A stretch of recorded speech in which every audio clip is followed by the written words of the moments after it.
എവിടെ? മുട്ടിന്റെ ഇവിടെ. ഇവനത് എവിടെ പോയത്? രാവിലെ മുങ്ങിയാണല്ലോ. എനിക്ക് തോന്നുന്നത് ഇവ ആലപ്പുഴ പോയതാണ് അമ്മയെ കാണാൻ. നമ്മുടെ അടുത്ത് പറയാതെ മുങ്ങിയതാണ്. അതിന് സാധ്യതയില്ല. എന്നോട് പറഞ്ഞാണ് പെട്ടെന്ന് വരാം, എന്തൊക്കെയോ ചില പരിപാടികളുണ്ടെന്നൊക്കെ പറഞ്ഞു. ഇത് ആരാ അത്?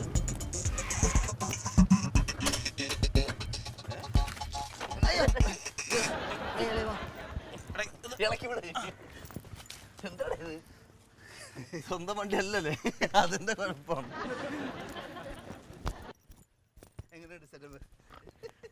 കല്യാണ പേരൊക്കെ പെയിന്റ് അടിച്ച പോലെ ഉണ്ട്. പച്ച പരിഷ്കാരല്ല, മഞ്ഞ പരിഷ്കാരി. കാര്യമായിട്ട് അളിയൊന്ന് കെട്ടിയാണ്. എങ്ങനെയായിട്ട് കളർ? പൊളിച്ച്. ഇന്ന് ഞാൻ എൻ്റെ പ്രണയാഭ്യർത്ഥന എന്തായാലും അവളുമായിട്ട് നടത്തും. എന്ന് വെച്ചാ ഇവന്റെ പ്രേമം അവളെ അറിയിക്കൂന്ന്. അപ്പോൾ ഇത്രയും നാളെ അവൻ പുറമായിരുന്നിട്ട് അവളെ അറിഞ്ഞില്ലേ എന്നാ? അവളുടെ മുമ്പിൽ ഡാൻസ് ഒക്കെ ചെയ്യണമെന്നാണ് എൻ്റെ ഒരു മ്യൂസിക് കിട്ടാണ്. ഒന്ന് ജസ്റ്റ് ഒന്ന് പ്രാക്ടീസ് ചെയ്യണം. എങ്ങനത്തെ മ്യൂസിക് ഉണ്ട്?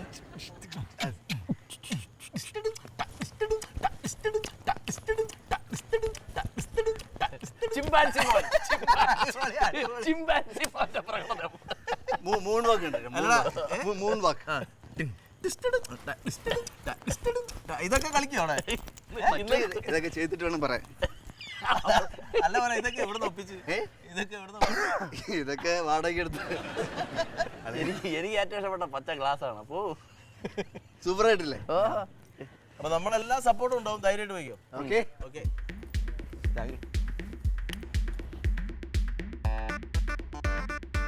സ്ലോ മോഷനിൽ പോണേ.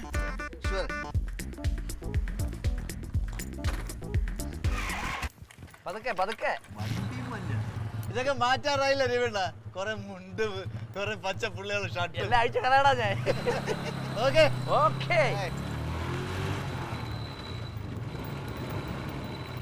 എന്താവുന്നു എനിക്കറിഞ്ഞൂടേ.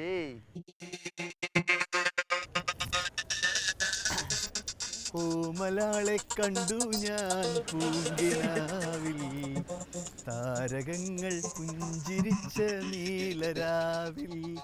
എമിലി, എന്താ അഭിപ്രായം? നല്ല പാട്ട്. ആരാ പാടിയേ? അത് വിട്.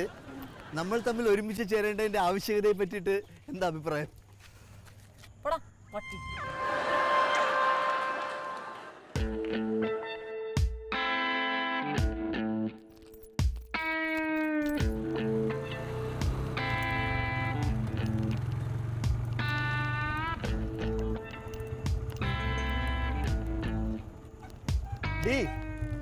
നീ എന്റെ മുമ്പിൽ വെറും ആശു. നീയല്ല, നിന്റെ അപ്പുറമുള്ള എനിക്ക് കിട്ടും. ഒരു വലിയ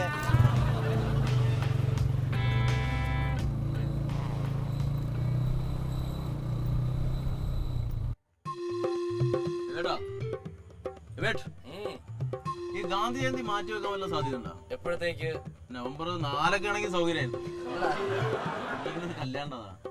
ഗാന്ധി ജയന്തിക്ക് എന്നേ കഴിഞ്ഞടേ. കഴിഞ്ഞ ക്ലാസ്സിൽ കിടന്ന് തുടങ്ങിയതൊന്നും അറിയാൻ പറ്റൂല. എനിക്ക് പറഞ്ഞല്ല, ആ മൊബൈൽ കിട്ടണ ചിലപ്പോ വീട്ടിൽ നിന്ന് ആരെങ്കിലും കൂട്ടി വരേണ്ടി വരും. അത് പോയെന്ന് കൂട്ടിയാ മതി. എന്ത് അനുമോദിക്കാനായിരിക്കും എന്നെ? അതിന് ഞാൻ നല്ല കാര്യം ചെയ്തിട്ടില്ലല്ലോ. എടാ ചെല്ലടാ, എന്നെ കിട്ടണേ വാങ്ങിച്ചിട്ട് വാ. പറ്റുവാണ് എന്റെ മൊബൈൽ കിട്ടുമോ നോക്കേ. എന്താണ് കാര്യം? എനിക്കറിഞ്ഞോടാ. ഞങ്ങളിവിടെ കാണുവേ. ക്യാൻറ്റീനിലുണ്ടാവും. വാ. നല്ല ഗ്ലാമർ വേഷത്തിലാണല്ലേ.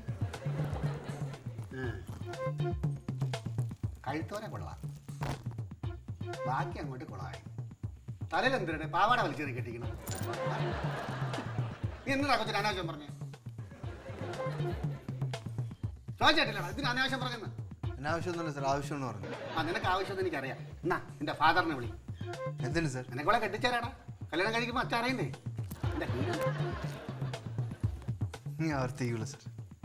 നീ ഇതൊന്നും പറഞ്ഞ് ഒഴിയാൻ നോക്കണ്ട പ്രദീപേ. അവൾക്ക് ക്ലാസ്സിൽ പോയിരുന്ന് പഠിക്കാനുള്ളതാണ്. അതിന് മുമ്പ് അവളുടെ അടുത്ത് മാപ്പ് പറ. അവൾ പോട്ട്. നീ ഇവിടെ നില്ല, നിനക്ക് ഞാൻ വച്ചിട്ടുണ്ട്. മാപ്പ് പറയടാ, പറഞ്ഞു കേട്ടില്ലേ? എടാ അവളെ ക്ലാസ്സിൽ പോയി 2 അക്ഷരം പഠിച്ച് നന്നാവിട്ടറാ. മാപ്പ് പറ. പറയടാ, തല വിളിക്കണം. എടാ മാപ്പ് പറ. ഞാൻ അടുത്ത് നെഞ്ചി കെട്ടി നേർന്നു. മാപ്പ് പറയടാ. മാപ്പ്. You can go. Thank you sir. വയ്ക്കാം. നാണമില്ലടാ കണ്ട പൊമ്പളരെ പറയാൻ മണപ്പിച്ച് കിടക്കാൻ. ഇതന്നെ നീ കോളേജ് ഒരുക്കി കെട്ടി പറഞ്ഞത്. മേലാൽ ഇങ്ങനെ ഇപ്പം പ്രശ്നം ഉണ്ടായിക്കൊണ്ട് എൻ്റെ മുമ്പ് വന്നു വരുന്നത്. എപ്പോഴും ഞാൻ ഇതുപോലെ ഉദാര മനസ്കനാവൂല. പറഞ്ഞേട്ടാ പോ. എന്ത് ഇത് നോക്ക്, തുറക്ക് മൂത്തുപോയി കാണ്ട് കർത്താവേ അസ്ഥി കൂടാ. എടാ വല്ല ദൈവത്തിൻ്റെ പടം വല്ല വൈകടാ, അതിനൊക്കെ അത്രയും പുണ്യം കിട്ടും. നീ ആരാ ഡ്രാക്കുള നീ? മനുഷ്യനെ പേടിപ്പിക്കാൻ വേണ്ടി പോവാ. പാവാട വിഷമായി പോയാ നീ സാരി അടിച്ചത് കെട്ടിന്ന് പറയാം. മനുഷ്യനായിട്ട് പാവാട അടിച്ചിട്ട് കടിച്ചു പോയി. എന്താ ചിറകേളെ? അവൾക്കൊരു സ്റ്റഡി ക്ലാസ് അത്യാവശ്യമാണ് അണ്ണ. അത് ശരിയാ. തുമ്മിയ പ്രിൻസിപ്പളിനോട് പോയി പറഞ്ഞു കൊടുക്കും. എന്താ LP സ്കൂളാ?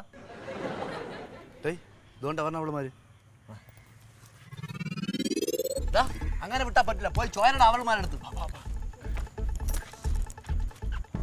നീ ബാക്ക് ബെഞ്ചേഴ്സ് എന്ന് കേട്ടിട്ടുണ്ടോ? പിന്നെ ആ ഓട്ടോയുടെ കാലിടുന്ന ബാക്ക് ബെഞ്ചല്ലേ? നീ അങ്ങനെ ആക്കണ്ട. ബാക്ക് ബെഞ്ചേഴ്സ് ഈ കോളേജിന്റെ ശക്തി കേന്ദ്രമാണ്. ഇവന്റെയൊക്കെ പറച്ചിലേട്ടാ തോന്നുന്നു കേന്ദ്രമന്ത്രിസഭയാണെന്ന്. അതിലും പവർഫുള്ളാ. നിനക്കൊക്കെ അറിയാഞ്ഞിട്ടാ. മുൻബെഞ്ചിലെ പുസ്തകത്താളുകളിലെ അക്ഷരക്കൂട്ടങ്ങൾക്കിടയിൽ നിന്ന് നീയൊക്കെ പഠിച്ച ക്ലാസ് റൂം അല്ല യഥാർത്ഥ ക്ലാസ് റൂം. അതറിയണമെങ്കിൽ മുൻബെഞ്ചിലെ തിരക്കുകൾക്കിടയിൽ നിന്ന് നീയൊക്കെ അലമുറയിട്ട് പഠിക്കുമ്പോ പുറകിലേക്കൊന്ന് തിരിഞ്ഞു നോക്കണം. ക്ലാസ്സിൽ ഏതെങ്കിലും ഒരുത്തൻ ലീവായാൽ അവന്റെ അറ്റൻഡൻസും കൂടി വിളിച്ചു പറയുന്നവരുടെ ക്ലാസ് റൂമാണ്. കൂട്ടത്തിൽ ഒരുത്തന് ഹോംവർക്ക് ചെയ്യാതെ പുറത്താക്കുമ്പോൾ ഞങ്ങൾ ഹോംവർക്ക് ചെയ്തിട്ടും ഞങ്ങളും ചെയ്തില്ല ടീച്ചറെ എന്ന് പറഞ്ഞ് അവനോടൊപ്പം പുറത്തിറങ്ങി പോകുന്ന സൗഹൃദങ്ങളുടെ ക്ലാസ് റൂം. അല്ലാതെ പരീക്ഷയിൽ 100 മാർക്കിൽ 1 മാർക്ക് കുറഞ്ഞു പോയതിന് അലമുറയിട്ട് കരയുന്ന നിന്നെ പോലുള്ള പഠിപ്പിസ്റ്റുകളുടെ ക്ലാസ് റൂം അല്ല യഥാർത്ഥ ക്ലാസ് റൂം. ക്ലാസ്സിൽ പാസ് മാർക്ക് കിട്ടിയ എല്ലാവരെയും ഞങ്ങൾ ഒരുമിച്ച് കൂട്ടിയിട്ട് ഡപ്പാങ്കുത്ത് കളിച്ച് അത് ആഘോഷിക്കുന്നവരുടെ ക്ലാസ് റൂം. പുസ്തകത്തിനും എക്സാമിനും ഹോംവർക്കിനും പുറത്ത് വിശാലമായൊരു ക്യാമ്പസ് ഉണ്ടെന്നറിയണം. അതറിയണമെങ്കിൽ എന്താളിയാ വിട്ടേ കളിയാ. എവിടെയെങ്കിലും പോയി നന്നാവട്ടെ. ഇത്രയും പറഞ്ഞ് ഒപ്പിച്ചത് എനിക്കറിയാം. എന്റെ ബാഗ് കൂടെ എടുത്തോ. എന്റെ ബാഗ് എടുക്കാൻ